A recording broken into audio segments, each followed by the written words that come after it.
हम बात कर रहे हैं computer applications class 12th sample question paper जो सीबीएसई ने रिलीज किया है 2021 का। जो अगला सवाल है इसमें है डिपार्टमेंटल स्टोर और departmental store my store is considering to maintain their inventory using SQL to store the data. SQL होता है स्ट्रक्चर्ड क्वेरी लैंग्वेज और इसमें डीडीएल होती है, इसमें डीएमएल होती है। डीडीएल से आप पूरा डेटाबेस तैयार कर सकते हैं, डीएमएल में उससे मैनिपुलेट कर सकते हैं, डेटाबेस को थोड़ा सा परिवर्तन कर सकते हैं उसके कंटेंट को। तो आप डेटाबेस एडमिनिस्ट्रेटर है, बाकायदा डीबीए की जॉब होती है। अगर आपको डेटाबेस पसंद आता है तो आप डीबीए बन सकते हैं। अब है इन्होंने ये डिसाइड किया कि नाम जो होगा डेटाबेस का वो माई स्टोर होगा। तो डेटाबेस का नाम माई स्टोर डॉट डीबी मान लीजिए। Name of the table, table का नाम आप देख ही रहे हैं, ये स्टोर नाम का टेबल है। इसके अलावा the attribute of store are as follows. Attribute मतलब इसकी जो प्रॉपर्टी है या कहें इसके कॉलम है। एट्रीब्यूट किसी भी टेबल के बारे में जब हम बात करते हैं, बेसिकली अगर डेटाबेस को एक शब्द में समझना है तो डब्बा, डब्बा मतलब टेबल, टेबल जो हम पहले से समझते आए हैं। ये जो रो और कॉलम होते हैं ना, वही डेटाबेस होता है। इसमें क्या होता है कि जितने भी रोज हैं वो एक डेटा होगा, मतलब एक ट्यूपल होगा, एक रिकॉर्ड होगा किसी का। जैसे यहाँ पर देखिएगा आइटम 2005 है, इसका नाम है शार्पनर क्लासिक, इसका एक कोड है, इसकी क्वांटिटी है, कितने कितने नंबर है। तो ये इसके 4 एट्रीब्यूट हो गए, यानी कि 4 कॉलम हो गए। अब इस पे सवाल बनेंगे। तो सवाल क्या बन रहे हैं, इस तरीके के सवाल प्रॉपर आएगा, आपको बिल्कुल तैयारी कर लीजिए, यही सवाल इस तरीके के आएंगे आपके। Identify the attribute best suitable to be declared as a primary key. तो एट्रीब्यूट ऐसा कौन सा है जो प्राइमरी की बन सकता है। पहले मैं आपको बता दूं प्राइमरी की ये क्या होता है। प्राइमरी की मतलब होता है ऐसा कॉलम। प्राइमरी की मतलब हम कॉलम की बात कर रहे हैं, ऐसा कॉलम जो प्राइमरी हो, यानी ऐसा कॉलम जिससे अगर मैं एक नंबर बताऊं तो वो केवल वही रिकॉर्ड निकाल के आ जाए, यूनिक रिकॉर्ड निकल के आ जाए। एग्जाम्पल देता हूं, अगर मान लीजिए मैं एस कोड, जो भी इसका कोड है, वो मैं कहूं कि 21 कोड किस किस का है, तो 21 कोड इसका भी है, 21 कोड इसका है। इसका मतलब ये एस कोड प्राइमरी की नहीं बन सकता, इसमें वो काबिलियत नहीं है। यहीं पर अगर मैं एग्जाम्पल के तौर पे इसको कर दूं 50 को 150 और मैं कहूं क्वांटिटी कितनी है और क्वांटिटी को क्या मैं प्राइमरी की बना सकता हूं, और मैं देखता हूं ये 150 है, ये भी 150 है, इसका मतलब यूनिकनेस, ये ऐसा नंबर नहीं है जो यूनिकली आइडेंटिफाई कर सके किसी भी एक रिकॉर्ड को, ये भी नहीं बन सकता अगर 150 होता तो। यहां पर भी आप देखिएगा कि वैसे तो नाम सब अलग अलग है, लेकिन हम जनरली जो प्राइमरी की है वो नंबर्स लेते हैं या फिर कैरेक्टर और नंबर का कॉम्बिनेशन लेते हैं। तो यहां पर आप देख रहे हैं कि इसमें कुछ भी ऐसा नहीं है जो आपको, यहां मैं बता देता हूं पहले उसका उत्तर क्या है। आइटम नंबर, ये जो आइटम नंबर है इसमें कोई भी ऐसा नंबर नहीं है, क्योंकि ये अगर आप इसको साल भी कह दें या आइटम नंबर भी कह दें, ये यूनिक है। 2005 केवल शार्पनर क्लासिक के लिए होगा, 2005 किसी इरेजर बिग के लिए नहीं हो सकता। तो प्राइमरी की वो होता है जो किसी भी रिकॉर्ड को यूनिकली आइडेंटिफाई कर सके, और वही एट्रीब्यूट की बात की है, ये कॉलम की बात की है। और कौन सा ऐसा कॉलम है जो प्राइमरी की बनाया जा सकता है, मतलब कौन सा ऐसा कॉलम है जो कोई कॉलम है जो कि प्राइमरी की बन सकता है, तो ये इसका आइटम नंबर उत्तर हो गया। Right the degree and cardinality of the table store. अब मैं इसको अगर बहुत ही जिसे कहते हैं नेव या बहुत ही सरल शब्दों में बताऊं तो डिग्री होती है, देखिएगा नंबर गिनिएगा ध्यान से, डिग्री होती है कितने कॉलम है, कितने साहब, 1 2 3 4, 4 कॉलम है, 1 2 3 4, बस डिग्री हो गई। कार्डिनैलिटी क्या होती है, कार्डिनैलिटी क्या होती है, 1 2 3 4 5 6 7, कितने रिकॉर्ड्स हैं इसमें, 1 से लेकर 7, कितने रिकॉर्ड्स हैं, कार्डिनैलिटी 7 हो गई, डिग्री 4 हो गया। ये सरल शब्द में बताया। लेकिन अब मैं आपको बताता हूं डिग्री मतलब होता है number of columns in a table, और कार्डिनैलिटी होता है number of records in that table, excluding ये जो आप टॉप देख रहे हैं ना, ये जो आइटम नंबर नेम है, ये रिकॉर्ड नहीं है, ये तो इनकी हेडिंग है, ध्यान रहेगा। Insert the following data into the attributes item number, item name and S code respectively in the given table store। अब यहां पर सवाल आ गया कि आपके पास 4 कॉलम है, मैंने अभी बताया था आपको, इसकी डिग्री और कार्डिनैलिटी की बात हुई थी, इसके 4 कॉलम है। अब सवाल ये कहता है, इन्होंने बड़ा ट्रिकी सवाल है ये, इन्होंने कहा आइटम नंबर, आइटम नेम और एस कोड में डालो। मतलब आइटम नंबर, आइटम नेम और एस कोड इन तीनों में डालना है। क्वांटिटी का क्या होगा, इसका क्या करेंगे, आइटम नंबर में ये नंबर डालना है, आइटम कोड में नोटबुक डालनी है, एस कोड में 25 डालना है। तो इसमें हम क्या करते हैं, पहले तो आपका ये क्लियर हो गया कि इंसर्ट इनटू, अगर ये कमांड है, देखिए मैं आपको शॉर्ट में लिखूंगा, हाँ बिल्कुल, इंसर्ट आई के लिए इनटू मतलब पूरा लिखना पड़ेगा आपको, इंसर्ट इनटू स्टोर और वैल्यूज और ब्रैकेट में देके हमारी 4 वैल्यू 1 2 3 4 ये हम नॉर्मली लिखते हैं। लेकिन इस सवाल में इन्होंने कहा कि देखिए आप 3 में डालिए, चौथे में आपको दिया ही नहीं। तब ये जो मैंने आपको कमांड लिखी है शॉर्ट में जो बताया है उसको आप ऐसे लिखेंगे, इंसर्ट इनटू स्टोर। आपको यहां पर टेबल का नाम लिखना पड़ेगा, पहले स्टोर हो गया, यहां पर बताना पड़ेगा किस किस कॉलम में क्या क्या डालना है। तो आइटम नंबर और इसके आगे वैल्यूज, तो आइटम नंबर 2010 मतलब इस स्टोर टेबल में आइटम नंबर में 2010 डालिए, आइटम नेम में आप नोटबुक डालिए और एस कोड में आप ये 25 डालिए। ध्यान रहेगा, ये जो नॉर्मल हम लिखते हैं ना, क्योंकि एक साथ रिकॉर्ड डालना तो उसका कोड इजी है, लेकिन किसी 2 में डालना है, किसी 3 में डालना है, तो आपको स्पेसिफाई करना पड़ेगा कि कौन से कॉलम में क्या डालना है। अब I want to remove the table store from the database my store, which command will he use from the following. अब ये क्या करना चाहते हैं कि इनका एक डेटाबेस है माई स्टोर, इसमें तमाम तरीके की इन्होंने टेबल बनाई होगी, हम मान के चलते हैं। इसमें एक टेबल जो है वो आपकी ये स्टोर टेबल भी है, इसको वो पूरी तरीके से हटाना चाहते हैं, रिमूव करना चाहते हैं। तो क्या करेंगे, उसके लिए उत्तर है drop table store. Drop table store, ये ड्रॉप टेबल स्टोर, ध्यान रहेगा, ये जो ये नहीं बी है, ड्रॉप टेबल स्टोर। तो delete store from my store ऐसा कुछ नहीं होता है, ड्रॉप होता है बस। ड्रॉप टेबल ड्रॉप करेंगे तो ये ड्रॉप हो जाएगा, इससे ध्यान रहेगा। Now Abhay wants to display the structure of the table store, that is name of the attributes and their respective data types that he has used in the table. Write the query to display the same. पहले मैं इसका उत्तर दिखाता हूं फिर आपको समझाता हूं। देखें, DESC से भी काम चलेगा अगर आप DESC लिख देंगे, और अगर आप DESC नहीं लिखते, देखिए ये दोनों कमांड सेम है सर, ओके। DESC करेंगे तो भी यही आएगा, डिस्क्राइब करेंगे तो भी यही आएगा। अब आप समझिए सवाल क्या कह रहा है। सवाल ये कह रहा है want to display the structure of the table, आपको पूरा स्ट्रक्चर बताना है टेबल का।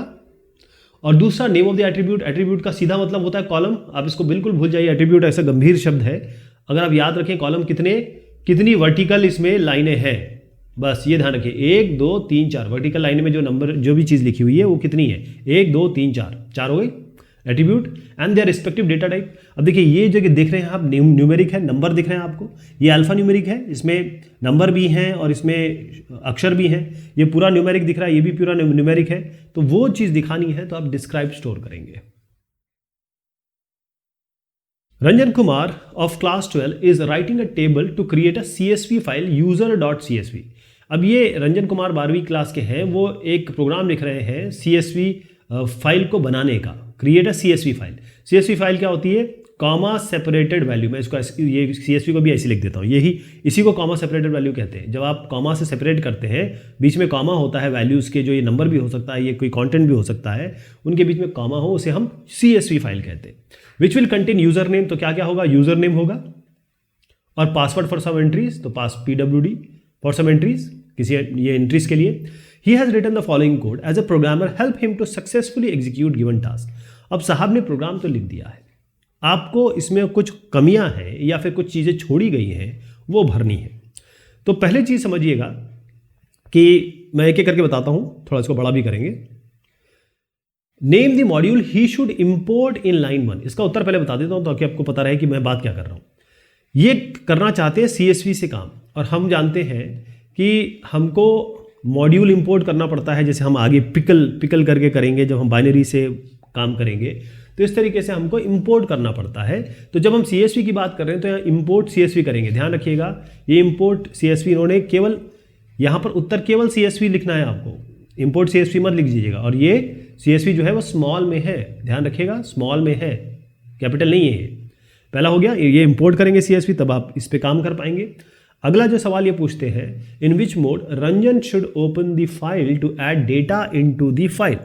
अब इनको फाइल को ओपन करना है और किस मोड में ओपन करना है ताकि वो डेटा डाल सकें। तो अब यहाँ पर आप देखिएगा सबसे पहले इन्होंने इंपोर्ट कराया, उसके बाद एक डेफिनेशन दी, मतलब यहाँ पर बताया गया हैश करके to write add data into the CSV file. ये एक फंक्शन बनाया, यूज़र नेम और पासवर्ड। फाइल ये ओपन करना चाहते हैं user.csv। अब देखिए अगर इन्होंने ये फाइल खोला रीड मोड में तो राइट नहीं कर पाएंगे, अगर वो किसी और मोड में खोलते हैं तो फिर क्या होगा, अगर राइट मोड में खोलते हैं तो वो तो फिर से नई फाइल बन के आ जाएगी। तो वो चाहते हैं कि चीज़ें इसमें जोड़ें, या जब भी वो ओपन करें हम इस प्रोग्राम को तो हमारा पिछला डेटा नहीं जाना चाहिए ना, जो डेटा है वो तो रहेगा, उसके साथ जुड़ेगा अगला। शुरुआत में तो खाली रहेगी तो जो भी डालेंगे वो पहली बार जुड़ जाएगा। तो यहाँ पर लिखेंगे वो अपेंड मोड। क्या होता है ये अपेंड, आप क्या लिखेंगे यहाँ पर अपेंड। अपेंड मतलब कुछ कंटेंट है, अगली बार जब ये प्रोग्राम चलेगा तो वो अगली चीज़ यहाँ पर जुड़ेगी आगे। अपेंड हो गया, चलिए आगे बढ़ते हैं। अगला इन्होंने सवाल पूछा है find fill in the blanks in line 3 to read the data from a CSV file. अब हम इस पे आगे रीड करना है इनको। तो रीडर, अब देखिए यहाँ पर ओपन किया है ना, न्यू फाइल राइटर CSV.writer और उसके बाद न्यू फाइल राइटर राइट रो यूजर नेम पासवर्ड। तो ये CSV फाइल में अब ये दिस कॉमा दिस के नाम से ये लिख जाएगी, फिर फाइल हमने क्लोज कर दी। अब यहाँ है CSV फाइल हम रीडिंग मोड के लिए, रीडिंग कोड के लिए खोल रहे हैं। ये फाइल हम खोल रहे हैं, ये डेफिनेशन जो देख रहे हैं वो अब हमको रीड करना है। ये तो राइट कर दिया, लिख दिया हमने फाइल में, कंटेंट लिख दिया, अब हमको पढ़ना है उससे।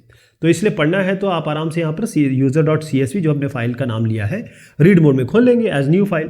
अब न्यू फाइल जो हमने खोली है CSV डॉट, अब आपको रीड करना है तो यहाँ क्या लिखेंगे, रीडर लिखेंगे। तो तीसरे नंबर पे क्या आने वाला है, यहाँ पर रीडर आने वाला है। ठीक, उसके बाद रीडर आपने कर दिया।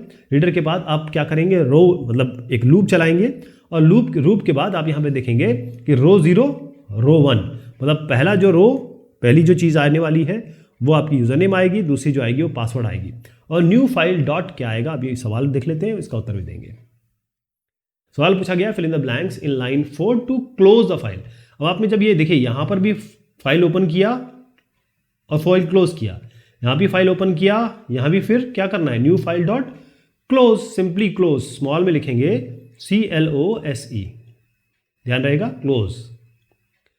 अब आप आइए इसमें right the output he will obtain while executing line 5। तो पहले लाइन 5 में जाने से पहले मैं आपको बता दूं इसके पहले क्या हुआ। यहां तक तो समझ गए, रीड किया, राइट किया, फिर रीड कर दिया। अब इस CSV फाइल में ये जो फंक्शन है कौन सा है, ऐड CSV फाइल।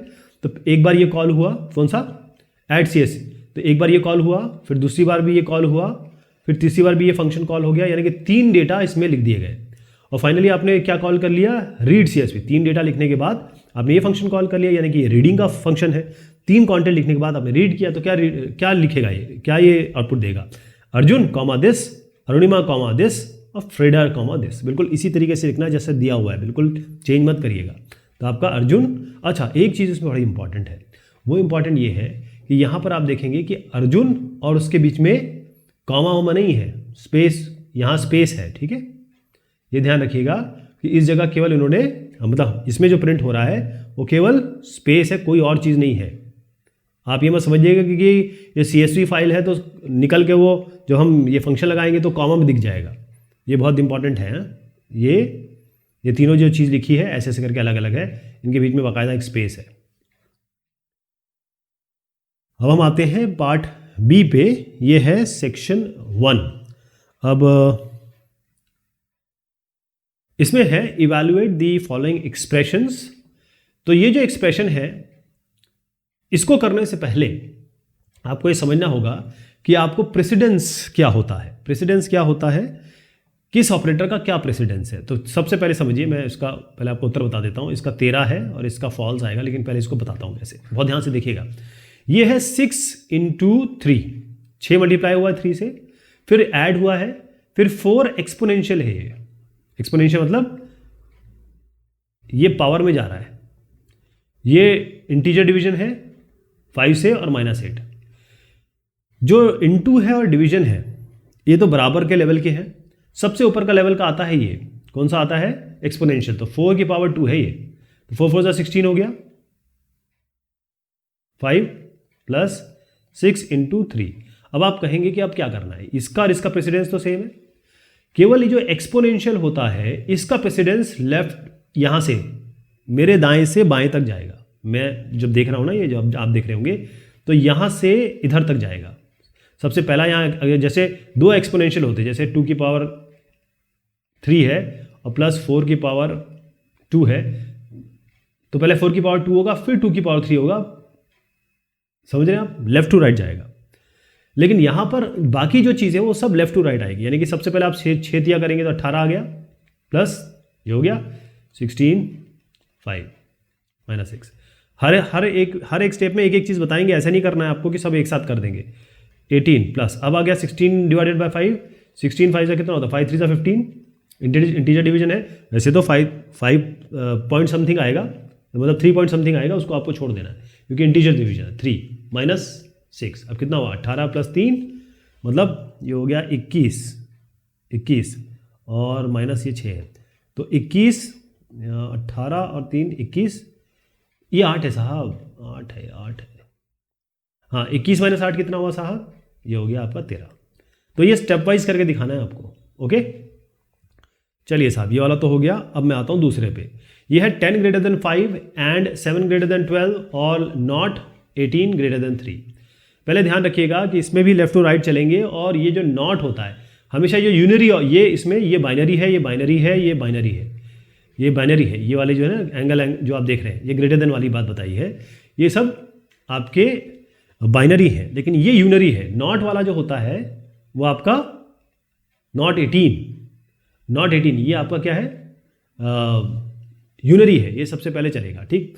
तो हम क्या करेंगे, देखिए सबसे पहला काम है, और ये नॉट पूरा इस पे चल रहा है, और नॉट इसका मतलब इसका आपका ट्रू और फॉल्स आने वाला है, ठीक। तो यहाँ पर 10 > 5, क्या 10 5 से बड़ा है क्या नहीं, पहले बताइए। 10 इज ग्रेटर देन 5, हाँ या ना, आपको ये बताना है। 10 > 5 है क्या नहीं, तो 10 > 5 है, ये ट्रू हो गया, ठीक है। एंड 7 > 12 है क्या नहीं, फॉल्स। और ये क्या है, नॉट 18 > 3 है क्या नहीं, 18 > 3 है, ट्रू। लेकिन ये ट्रू है, इसके आगे नॉट लगा हुआ है। नॉट क्या होता है, नॉट ट्रू मतलब फॉल्स, ट्रू का उल्टा फॉल्स, ओके। अब आप देखिए ट्रू एंड फॉल्स, जब एंड आता है तो इसमें हमेशा फॉल्स आएगा। जो फॉल्स होगा ना, जैसे एंड ऑपरेटर जो होता है, एंड ऑपरेटर में इसको मैं ट्रू फॉल्स को 0 1 लिखता हूँ, 0 1 इसको ऐसे लिखते हैं, 0 1 0 1 और 0 0 1 1। तो एंड में क्या आएगा, ये 0 हो जाएगा, ये 0 हो जाएगा, ये 0 हो जाएगा, ये 1 आएगा। एंड तभी ट्रू होता है जब दोनों ट्रू होते हैं, एक भी फॉल्स है तो ये फॉल्स हो जाएगा, तो फॉल्स। अब और पे आइए, फॉल्स में क्या होता है, 0 1 0 1 0 0 1 1, इसमें जो 0 है वो आपका फॉल्स है, 1 ट्रू है ना, इस हिसाब से समझिएगा। और में 0 तभी आएगा जब ये दोनों 0 होंगे, अदरवाइज ये हमेशा 1 आएगा।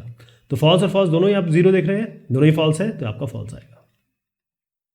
क्लियर, ये फॉल्स का उत्तर होगा। Differentiate between viruses and worms in context of networking and data communication threads. तो वायरसेस का मतलब क्या होता है, इसको समझिए कि वायरस एक ऐसा प्रोग्राम, ये कंप्यूटर प्रोग्राम है, जैसे अभी हमने प्रोग्राम दिखा ना, रीड CSV वाला, इसी तरीके से एक प्रोग्राम होगा, लेकिन उसके अंदर कुछ मेलिशियस कोड होगा। तो एक प्रोग्राम ये बना हुआ है, उसके अंदर एक छोटा सा ऐसे कोड होगा जिसका काम, मतलब ये वायरस जो है हमेशा पिगीबैकिंग करके आता है, किसी ना किसी के साथ जुड़ के आता है, और जुड़ के आने के बाद ये प्रोग्राम के साथ आपके सिस्टम में आ गया और ये रन हो गया। एक बार रन हो गया, अब ये वायरस जो होता है ये रेप्लिकेट नहीं होता है, यानी ये अपने आप की कॉपी नहीं बनाता है। ये फिर ये आपको क्लियर दिख जाएगा, आपके कंप्यूटर की स्पीड कम हो जाएगी, फाइलों के नाम चेंज हो जाएंगे, अजीब सी चीज़ें हो जाएंगी। तो वायरस एक एक्टिव होस्ट प्रोग्राम चाहता है, यानी कि एक ऐसा प्रोग्राम जो हो उसके साथ ये जुड़ के आए, या फिर ये कहें कि जहाँ पर ऑलरेडी इन्फेक्शन है, या ऑपरेटिंग सिस्टम, या ये कहें कि जहाँ पर लूप होल दिखाई देंगे, जहाँ जहाँ उसको लूप होल दिखाएंगे, वायरस जहाँ जहाँ रन कर सकता है। जैसे आपने बहुत अच्छा OS बना लिया, कंपाइलर बना लिया, लेकिन लिखते समय आपने कहीं कोई ऐसी जगह छोड़ दी जहाँ से कोई एंटर कर सकता है, यानी कि अपने घर बनाया, एक गेट छोड़ दिया, उस गेट से एंटर करके आ जाएगा, ठीक है। वर्म्स जो हैं वो किसी के साथ जुड़ के नहीं आते। वर्म्स जो होते हैं, वर्म्स किसी के साथ जुड़ के नहीं आते, ये स्टैंड अलोन होते हैं, इनकी ये खुद प्रोग्राम होते हैं, ये खुद प्रोग्राम होंगे अपने, जैसे ये वायरस प्रोग्राम का भाग है ना, ये खुद अपना इंडिविजुअल है और ये रेप्लिकेट होते हैं। रेप्लिकेट कैसे होते हैं? ये खास तौर पे जो नेटवर्किंग होती है, अगर नेटवर्क से जुड़ा हुआ है ना ये, तो अपने आप ये इस सिस्टम में चले जाएंगे। तो सेल्फ रेप्लिकेटिंग होते हैं और इनका काम ये होता है कि ये छुपे हुए होते हैं। और अगर आप कोई कीबोर्ड पे टाइप कर रहे हैं या आप कुछ अपना डेटा कुछ एंटर कर रहे हैं या ये कहें कि कुछ बैंक अकाउंट एंटर कर रहे हैं, पासवर्ड एंटर कर रहे हैं, तो ये इसको पढ़ के आपके पास भेज देगा। ऐसा कुछ हो सकता है जिसको हम स्पाईवेयर भी कहते हैं, लेकिन वो अलग बात है। वर्म्स के लिए आपको इतना लिखना है कि ये सेल्फ रेप्लिकेटिंग है और स्टैंड अलोन है। यहां पर है differentiate between web server and web browser, right any two popular web browser. तो ये जो सवाल है इसमें थोड़ा अंतर समझिएगा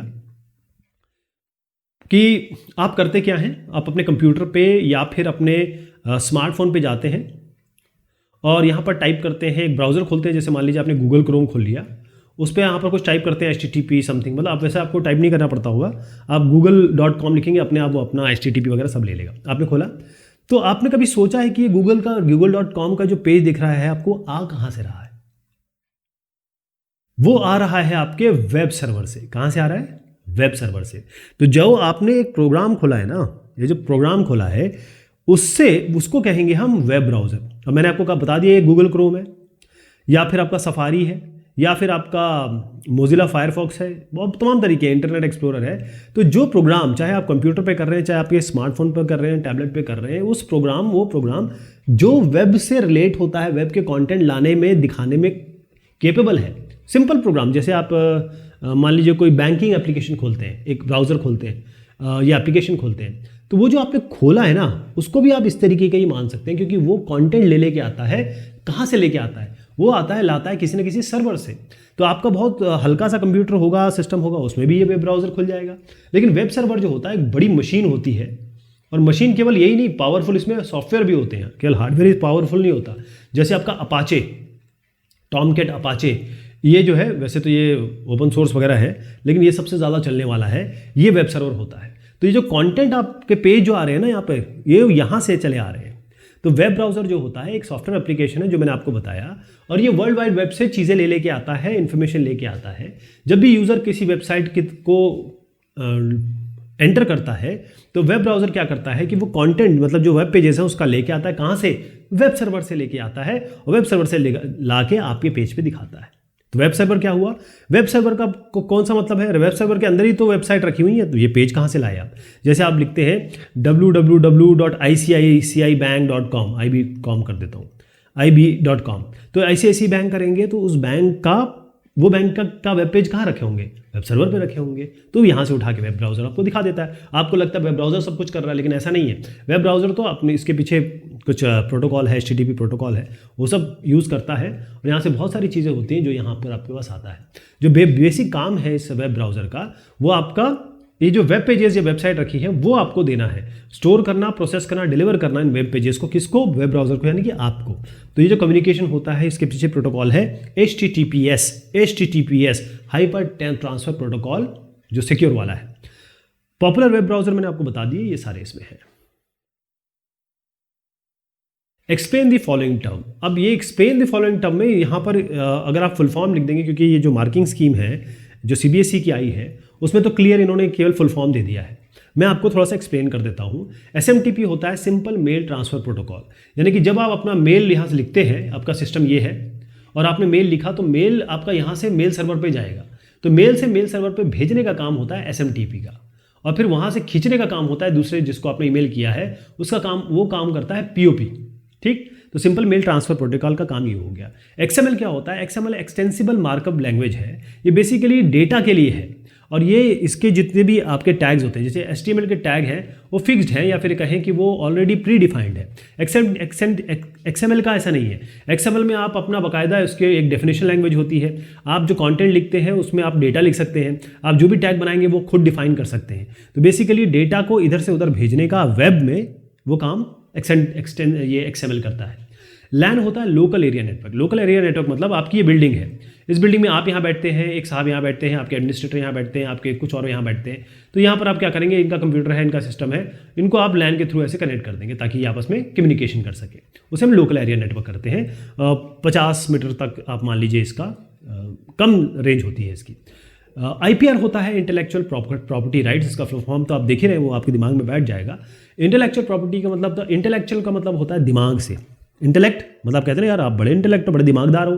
तो जो दिमाग से निकली हुई चीज़ होती है, आपके माइंड से निकली हुई चीज़ होती है, चाहे आप किताब आपने लिखी, चाहे आपने गाना गाया, चाहे आपने पेंटिंग कर दी, चाहे आपने एक कंप्यूटर प्रोग्राम लिख दिया, जो भी आपने किया है, जब आपने वो बनाया है तो आप प्रॉपर्टी आपकी हुई।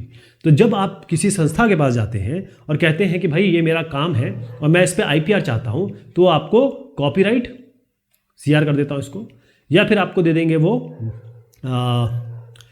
पेटेंट, ऐसी बहुत सारी चीज़ें होती हैं, वो आपको मिल जाती है। तो अगला आदमी आपकी चीज़ों को नहीं यूज़ कर सकता, या फिर उसको वो यूज़ करेगा तो फिर आपसे वो परमिशन लेगा। इसे हम आईपीआर कहते हैं। हाँ चलिए साहब, ये जो एक्चुअल फॉर्मल पैरामीटर है इसमें थोड़ा टाइम लगेगा, तो इसको मैं लेता हूँ अगली बार, ठीक है। तब तक के लिए शुक्रिया, मेहरबानी आप सभी की।